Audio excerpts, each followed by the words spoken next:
Hello बच्चों, कैसे हैं आप सब। तो बच्चों हम लोगों ने ग्रेविटेशन में एक पोर्शन जहां पर आपको मासेस के इंटरेक्शन के बारे में स्टडी करना था, वो पोर्शन हमने कंप्लीट कर लिया ग्रेविटेशन का। कुछ सवाल भी हमने किए थे, ठीक है। और कुछ सवाल और हैं जो कि हम लोग इस चैप्टर के एंड में करेंगे, ठीक है बच्चों। तो अब हम लोगों ने एक नया टॉपिक आज से स्टार्ट करना है। अब हम लोग ना बेसिकली फ्लूइड्स के बारे में पढ़ेंगे। फ्लूइड्स के बारे में पढ़ेंगे। हम लोग क्या पढ़ेंगे बच्चों? फ्लूइड्स के बारे में। तो सबसे पहला सवाल तो ये उठता है कि आखिरकार फ्लूइड्स क्या होते हैं। तो देखिए आज का जो लेक्चर है उसमें हम लोग सीखने जा रहे हैं फ्लूइड्स क्या है, ठीक है। फिर हम लोग थ्रस्ट एंड प्रेशर के बारे में पढ़ेंगे। थ्रस्ट क्या होता है, प्रेशर क्या होता है, और थ्रस्ट और प्रेशर को हम लोग किस तरीके से अप्लाई करते हैं अलग अलग चीजों में, इसके बारे में आज के लेक्चर में हम लोग सीखने जा रहे हैं, ठीक है बच्चों। तो पहले मैं थ्रस्ट एंड प्रेशर और फ्लूइड्स का डेफिनेशन लिख देता हूं, उसके बाद हम लोग आगे कंटिन्यू करते हैं।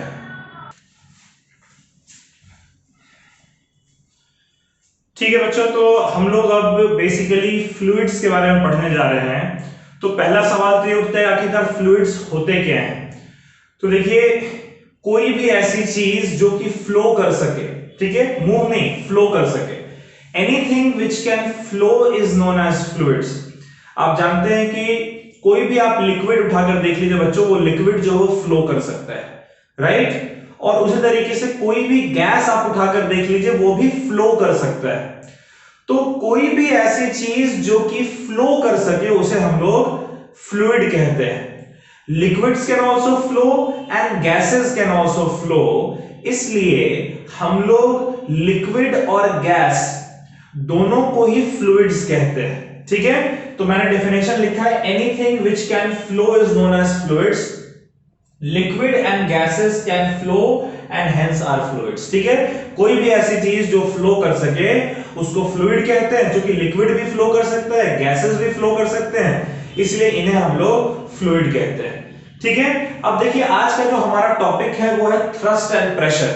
तो सबसे पहले तो हमें ये समझ में आना चाहिए कि थ्रस्ट क्या होता है और प्रेशर क्या होता है, राइट। तो देखिए बच्चों, अगर सपोज करिए जैसे कि मैं एक फ्लोर के ऊपर खड़ा हूं, तो जाहिर सी बात है जब मैं फ्लोर के ऊपर खड़ा हूं तो मेरा कुछ मास है, और मेरे पास मास है, इस वजह से अर्थ मुझे अपनी तरफ एक ग्रेविटेशनल फोर्स लगाकर अट्रैक्ट कर रहा है।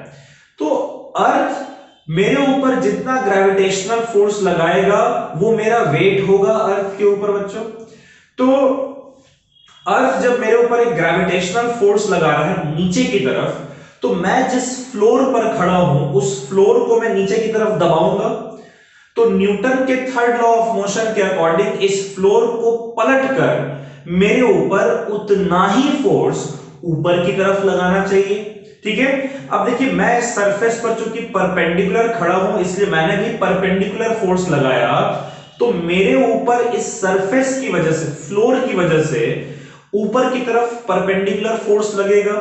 तो कोई भी ऐसा फोर्स जो कि एक ऑब्जेक्ट के ऊपर सरफेस के परपेंडिकुलर लग रहा हो, ठीक है, कोई भी ऐसा फोर्स, थ्रस्ट एक फोर्स है। सबसे पहली बात तो कि ये अपने दिमाग में बिठा लीजिए कि थ्रस्ट क्या है बच्चों? थ्रस्ट एक फोर्स है। कैसा फोर्स है? कोई भी ऐसा फोर्स जो कि एक ऑब्जेक्ट के ऊपर लग रहा है और उस फोर्स की डायरेक्शन सरफेस के परपेंडिकुलर है। अगर सरफेस के परपेंडिकुलर नहीं है तब उस फोर्स को हम लोग थ्रस्ट नहीं कहेंगे। लेकिन एक ऐसा फोर्स जो ऑब्जेक्ट के ऊपर लग रहा है और वो फोर्स सरफेस के परपेंडिकुलर है, ऐसे फोर्स को हम लोग थ्रस्ट कहते हैं, ठीक है। तो मैंने लिखा थ्रस्ट क्या है? It is the force acting on an object perpendicular to the surface. कोई भी ऐसा फोर्स जो कि एक ऑब्जेक्ट के ऊपर एक्ट करे, किस डायरेक्शन में एक्ट करे? सरफेस के परपेंडिकुलर, ठीक है। कोई भी ऐसा फोर्स जो कि एक ऑब्जेक्ट के ऊपर एक्ट कर रहा है सरफेस के परपेंडिकुलर डायरेक्शन में, उस फोर्स को हम लोग थ्रस्ट कहते हैं। अब बच्चों थ्रस्ट जो कि एक फोर्स है, इसलिए हम कह सकते हैं कि एसआई यूनिट ऑफ थ्रस्ट क्या होना चाहिए? What should be the SI unit of thrust? SI unit of thrust ये क्या होना चाहिए बच्चों? इट शुड बी न्यूटन, क्यों भैया ऐसा यूनिट ऑफ थ्रस्ट न्यूटन क्यों है? क्योंकि देखिए थ्रस्ट एक फोर्स है। थ्रस्ट क्या है? थ्रस्ट एक फोर्स है, और चूंकि थ्रस्ट एक फोर्स है, फोर्स की SI यूनिट न्यूटन होती है, इसीलिए थ्रस्ट की भी SI यूनिट न्यूटन होनी चाहिए। ठीक है, अब चलिए थ्रस्ट तो आपको समझ में आ गया है। दूसरा है भाई प्रेशर क्या होता है। तो देखिए अगर आप किसी भी एक सरफेस के ऊपर खड़े हैं, आप उस पर फोर्स अगर लगाते हैं, एक थ्रस्ट लगता है, तो थ्रस्ट जितने एरिया में लग रहा है, ठीक है, थ्रस्ट जितने एरिया में लगता है, अगर आप उस थ्रस्ट को एरिया से डिवाइड कर देंगे तो वो आपका प्रेशर होता है। प्रेशर को हम लोग डिफाइन करते हैं as the thrust acting on an object per unit area. एक ऑब्जेक्ट के ऊपर जितना थ्रस्ट एक्ट कर रहा है, उसको अगर हम डिवाइड कर दें जितने एरिया में वो थ्रस्ट एक्ट कर रहा है, तो वो आपका प्रेशर होगा। प्रेशर क्या है? It is the thrust acting पर यूनिट एरिया। देखिए प्रेशर को हम लोग P सिंबल से रिप्रेजेंट करते हैं। किस सिंबल से रिप्रेजेंट करते हैं बच्चों? P सिंबल से। प्रेशर हमारा हो गया P, ठीक है, और प्रेशर क्या होता है? Thrust upon area. क्या होता है pressure? Thrust upon area. Clear है? प्रेशर क्या है? Thrust upon area. देखिए थ्रस्ट को ना, थ्रस्ट चूंकि एक फोर्स है, इसलिए इसे हम लोग कैपिटल F सिंबल से रिप्रेजेंट करते हैं, और एरिया आपका कैपिटल A सिंबल से रिप्रेजेंट होता है। तो इसलिए हम लोग लिखेंगे प्रेशर को P = F upon A। Clear है बच्चों? ठीक है। अच्छा, अब इसकी SI यूनिट क्या होनी चाहिए? What should be the SI unit of pressure? SI unit of pressure देखकर बताइए बच्चों, SI यूनिट ऑफ प्रेशर क्या होना चाहिए? देखिए फोर्स की SI यूनिट न्यूटन, एरिया के लिए मीटर स्क्वायर, तो इसलिए ये हो जाएगा न्यूटन पर मीटर स्क्वायर, और इसे हम लोग PA सिंबल से भी रिप्रेजेंट करते हैं। किस सिंबल से रिप्रेजेंट करते हैं बच्चों? PA। PA को हम लोग पास्कल कहते हैं। क्या कहते हैं? PA जो है ये आपका pascal. So what is the SI unit of pressure? या तो आप कहेंगे न्यूटन पर मीटर स्क्वायर, या फिर आप कहेंगे pascal, named after the honour of Blaise Pascal, जिन्होंने प्रेशर टर्म को पहली बार इंट्रोड्यूस किया था। ठीक है, अब जरा इस फॉर्मूले को देखिए बच्चों, अगर इसे मैं इक्वेशन नंबर 1 कह रहा हूं, तो इस फॉर्मूले को देखिए, यहां पर आपको दिखेगा प्रेशर के फॉर्मूले में जो फोर्स है वो न्यूमरेटर में आ रहा है, यानी कि pressure is directly proportional to the force, यानी pressure is directly proportional to thrust. अगर थ्रस्ट ज्यादा होगा तो प्रेशर ज्यादा होगा, और अगर थ्रस्ट कम होगा तो प्रेशर कम होगा। ठीक है। दूसरा आप देखिए प्रेशर के फॉर्मूले में एरिया डिनोमिनेटर में आ रहा है, that means pressure is inversely proportional to area. Pressure is inversely proportional to area, यानी अगर एरिया ज्यादा हुआ तो प्रेशर कम होगा, और अगर एरिया कम हुआ तो प्रेशर ज्यादा होगा।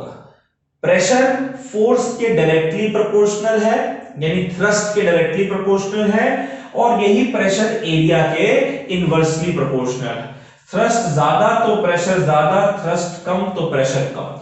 तो आप ऐसे लिख सकते हैं इसको कि प्रेशर कब ज्यादा होगा? जब थ्रस्ट ज्यादा होगा। ठीक है। और दूसरा प्रेशर कम कब होगा? नीचे का एरो मतलब कम, ये कम तब होगा जब फोर्स यानी थ्रस्ट आपका कम होगा। और यहां पर आप लिख सकते हैं कि प्रेशर ज्यादा तब होगा जब एरिया कम होगा, और प्रेशर कम तब होगा जब एरिया ज्यादा होगा। क्लियर है बात बच्चों? आपको ये सारी चीजें समझ में आ रही हैं? चलिए इसको नोट कर लीजिए, फिर हम लोग कुछ थ्रस्ट और प्रेशर को यूज करके कुछ लॉजिकल बातें करते हैं।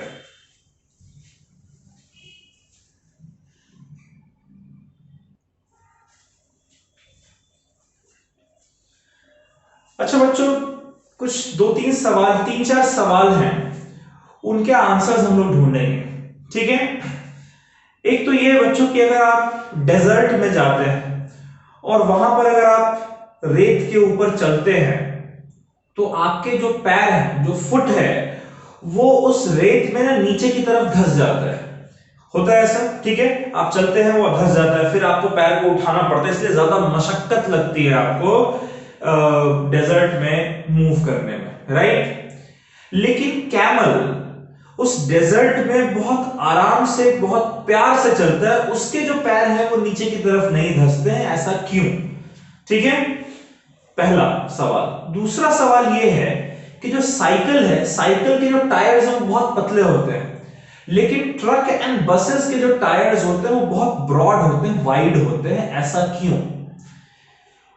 आर्मी टैंक जो है उसको हम लोग व्हील्स पे नहीं रखते, बल्कि एक कॉन्टिन्यूअस चेन बना होता है, उस चेन के ऊपर ही वो रेस्ट करता है, उस चेन के ऊपर ही वो मूव करता है, व्हील्स के ऊपर रेस्ट नहीं करता, व्हील्स के ऊपर मूव नहीं करता, ऐसा क्यों? और कटिंग टूल्स जो होते हैं बच्चों, कटिंग टूल्स बहुत शार्प होते हैं, बहुत ही शार्प एज, बहुत पतला एज होता है उनका, चौड़ा एज नहीं होता है, आखिरकार ऐसा क्यों? ये जो सवाल है बच्चों, इनके सवाल के जो जवाब हैं ये हमें थ्रस्ट और प्रेशर के कॉन्सेप्ट से मिलेगा, ठीक है। तो उसके लिए एक एग्जांपल कंसीडर करते हैं। सपोज करिए जैसे कि ये आपका नोटिस बोर्ड है, ठीक है, ये एक नोटिस बोर्ड है, और इस नोटिस बोर्ड में आप सबके स्कूल में, आप सबके क्लासरूम में नोटिस बोर्ड्स होते हैं, राइट। तो आपने क्या करना है कि जो स्कूल में, क्लास में जो नोटिस बोर्ड है उसमें आपको एक पेंटिंग जो वो पेस्ट करनी है इस तरीके से, ठीक है। अच्छा, इस पेंटिंग को पेस्ट करने के लिए आप लोग एक पेन यहां पर लगाते हैं, फिर एक पेन यहां पर लगाते हैं, ठीक है। ये पेंटिंग टिके इसलिए एक पेन यहां भी लगा देते हैं और एक पेन यहां भी लगा देते हैं, राइट। तो ये पिन्स जो है इनका इस्तेमाल करती है। पिन कुछ इस तरीके का होता है, एक इसका ऐसे सर्कुलर एंड होता है और फिर एक ऐसे शार्प सा एज होता है बच्चों, ठीक है। ये जो पिन है, इस पिन को अगर आप देखें तो इसका ये शार्प एंड है, जो पॉइंट ए है ये शार्प एंड है, और जो बी है इधर सर्कुलर एंड होता है। तो आपको जब इस पिन को इंसर्ट करना होता है तो आप अपने थंब का इस्तेमाल करते हैं, थंब से एक प्रेशर लगाते हैं और फिर उस पिन को अंदर की तरफ नोटिस बोर्ड में भेजते हैं, राइट, ऐसा ही होता है। अच्छा, ऐसा करने के दौरान आप हमेशा जो सर्कुलर एंड है उसको अपने थंब की तरफ रखते हैं, और जो ये पॉइंटेड एंड है उसे आप इस नोटिस बोर्ड की तरफ रखते हैं। कभी उल्टा नहीं करते हैं कि जो पॉइंटेड एंड है इसको थंब की तरफ रखा और सर्कुलर एंड को नोटिस बोर्ड में भेज रहे हैं, ऐसा नहीं करते हैं, ठीक है। क्योंकि आप सब जानते हैं कि अगर ये पॉइंटेड एंड को आप अपने थंब की तरफ रखेंगे तब ये आपके थंब के फ्लैश के अंदर घुस जाएगा, राइट, ऐसा ही होगा, अंदर की तरफ चला जाएगा, हड्डी तक पहुंच जाएगा। तो इसीलिए आप इस सर्कुलर एंड को रखते हो। ये सर्कुलर एंड नहीं एंटर करता है, लेकिन थंब जो है वो एंटर कर, ये पॉइंटेड एंड जो है वो एंटर कर जाता है। आखिरकार ऐसा क्यों? देखिए, सर्कुलर एंड को अपने थंब पर रखने के पीछे का लॉजिक क्या है? देखिए, प्रेशर जो है बच्चों वो एरिया के इनवर्सली प्रोपोर्शनल है, ठीक है, it is inversely proportional to area. Pointed end की अगर हम बात करें, पॉइंटेड एंड की अगर हम बात करें तो पॉइंटेड एंड का एरिया जो है वो कम होता है, राइट, पॉइंटेड एंड का जो एरिया है वो कम होता है। अच्छा, कम एरिया होने की वजह से प्रेशर जो है वो ज्यादा होता है। तो पॉइंटेड एंड को हम इसीलिए नोटिस बोर्ड की तरफ रखते हैं कि उसका एरिया कम है, इसीलिए वो ज्यादा प्रेशर लगाएगा अंदर की तरफ जाने के लिए, और उस कंडीशन में वो इजीली अंदर की तरफ मूव कर जाता है। इस सर्कुलर एंड की बात करें, जो सर्कुलर एंड होता है बच्चों उसे आप अपने थंब के ऊपर रखते हो। क्यों थंब के ऊपर रखते हो? उसका एरिया ज्यादा होता है, और ज्यादा एरिया होने की वजह से वो आपके थंब के ऊपर कम प्रेशर लगाएगा, और जब आपके थंब के ऊपर कम प्रेशर लगेगा तो ये पिन आपके थंब के अंदर एंटर नहीं करेगा। तो भाई आपको चूंकि पॉइंटेड एंड को अंदर भेजना है नोटिस बोर्ड के, इसलिए पॉइंटेड एंड को आप नोटिस बोर्ड की तरफ रखते हो, उसका एरिया कम इसलिए प्रेशर ज्यादा, वो एंटर कर जाता है। और जो सर्कुलर एंड है उसे आपको अपने थंब के ऊपर रखना होता है, इसलिए उसका एरिया ज्यादा है, प्रेशर कम होता है, तो आपके फिंगर पे, आपके थंब पर कोई इफेक्ट नहीं पड़ता है। क्लियर है बात? ये लॉजिक आप समझ रहे हैं। चलिए उसी तरीके से एक लॉजिक और समझिए। सपोज करिए कि आप घूमने गए, समंदर किनारे आप घूमने गए हैं, वहां खड़े, ठीक है, बिल्कुल जहां तक लहरें आ रही हैं उसके पास आप खड़े हैं, और वहां का जो रेत है, जो सैंड है, वो पूरा गीला है, ठीक है। अब अगर आप उस रेत के ऊपर सीधे से खड़े हो जाते हैं, ठीक है, तब आपके जो पैर हैं वो उस रेत में अंदर की तरफ धंस जाते हैं, अंदर की तरफ चले जाते हैं, काफी इतना अंदर चला जाता है, ठीक है। लेकिन अगर वहीं पर आप लेट जाते हैं तो आपके जो पैर, आपकी जो बॉडी है वो उतनी अंदर नहीं जाती है जितने कि आप खड़े थे तब आपके पैर अंदर चले जाते हैं। उसके पीछे का लॉजिक क्या है? उसके पीछे भी सेम लॉजिक है। देखिए जब आप खड़े हैं, व्हेन यू आर स्टैंडिंग, जब आप खड़े हैं व्हेन यू आर स्टैंडिंग, तो उस कंडीशन में आपका सिर्फ जो फुट है वो अर्थ के सरफेस के ऊपर है ना। आपका जब आप खड़े हैं तब आपका सिर्फ जो फुट है वो अर्थ के सरफेस के ऊपर है। बात समझ आ रही है? जब आप खड़े हैं तब सिर्फ आपका जो फुट है वो अर्थ के सरफेस से कांटेक्ट में होता है, और फुट का एरिया कम होता है। फुट का एरिया कम है बच्चों। जब एरिया कम है तो प्रेशर वो ज्यादा लगाएगा, और ज्यादा प्रेशर लगने की वजह से आपके जो पांव हैं वो उस गीले रेत के अंदर धंस जाते हैं। लेकिन अगर आप लेट जाते हैं, if you are lying down, if you are lying down, तो उस कंडीशन में क्या होता है कि आपका फुट का एरिया नहीं होता है, अब आपके बॉडी का एरिया, आपके बॉडी का वो एरिया जो कि उस सैंड के ऊपर है, वो पूरा एरिया हम लोग लेते हैं, और फुट से तो ज्यादा ही एरिया, कई गुना ज्यादा एरिया हो जाता है। जो आप लाई डाउन करते हैं तब आपका एरिया जो सैंड के ऊपर है वो बढ़ जाता है, और ज्यादा एरिया होने की वजह से प्रेशर कम हो जाता है। और कम प्रेशर होने की वजह से क्या बच्चों? कम प्रेशर होने की वजह से आपकी जो बॉडी है वो सैंड में ज्यादा अंदर नहीं जाती, क्योंकि प्रेशर कम लग रहा है। आपको बात समझ में आ रही है? यानी कि ये पूरा कॉन्सेप्ट प्रेशर और थ्रस्ट का है। दोनों केस में आपका वेट सेम है, इसलिए थ्रस्ट सेम होगा, फोर्स सेम होगा। लेकिन जब आप खड़े हैं तो फुट का एरिया कम होता है, इसलिए वो सैंड के ऊपर ज्यादा प्रेशर लगाता है, आपके पैर अंदर की तरफ धंस जाते हैं। लेकिन जब आप लेट जाते हैं तब उस केस में आपके बॉडी का एरिया बढ़ जाता है, फुट से तो ज्यादा होता है, इसलिए कम प्रेशर लगाता है, तो उतना अंदर की तरफ नहीं धंसता है। क्लियर है बात बच्चों? ये लॉजिक आप लोगों को समझ में आ रहा है? इसमें से अगर आप कुछ अपने लैंग्वेज में लिखना चाहते हो तो आप एक बार लिख लीजिए, फिर जो 4 सवाल हमने किए थे उसका जवाब देखते हैं।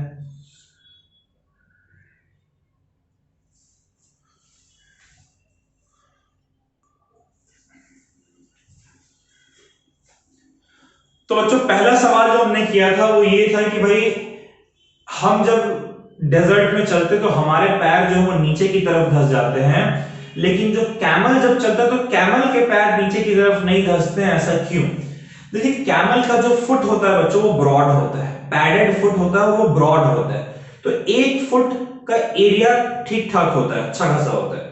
उसके पास 4 पैर है, तो यानी कि चारों फुट का एरिया मिलाकर जो टोटल एरिया उसका है वो काफी ज्यादा हो जाता है, और एरिया ज्यादा होने पर प्रेशर कम हो जाता है। तो कैमल के चूंकि फुट जो है वो ब्रॉड है, उसका एरिया ज्यादा है, ज्यादा एरिया सैंड के ऊपर होने की वजह से कैमल सैंड पर कम प्रेशर लगाता है, और उस कम प्रेशर होने की वजह से उसके जो पैर हैं वो नीचे की तरफ नहीं धंसते हैं। क्लियर है? उसी तरीके से ट्रक्स एंड बसेस के जो टायर्स हैं वो ब्रॉड होते हैं, क्योंकि ट्रक्स एंड बसेस बहुत हेवी होते हैं। ज्यादा हेवी होने की वजह से थ्रस्ट ज्यादा होता है, थ्रस्ट ज्यादा होने की वजह से वो ज्यादा प्रेशर लगा सकते हैं। तो हमें क्या करना है? हमें उनके प्रेशर को रिड्यूस करना है। तो प्रेशर को रिड्यूस कैसे करेंगे? जो ट्रक का जो टायर है वही तो रोड के कांटेक्ट में होता है ना, तो हम उन टायर्स को ब्रॉड कर देते हैं। ब्रॉड होने की वजह से टायर जब चौड़े चौड़े होते हैं तब उनका जो एरिया है जो कि ग्राउंड के कांटेक्ट में है, रोड के कांटेक्ट में, वो एरिया ज्यादा होता है, और ज्यादा एरिया होने की वजह से प्रेशर कम हो जाता है, और कम प्रेशर होने की वजह से ट्रक्स एंड बसेस जो हैं वो रोड पर कम डैमेज करते हैं।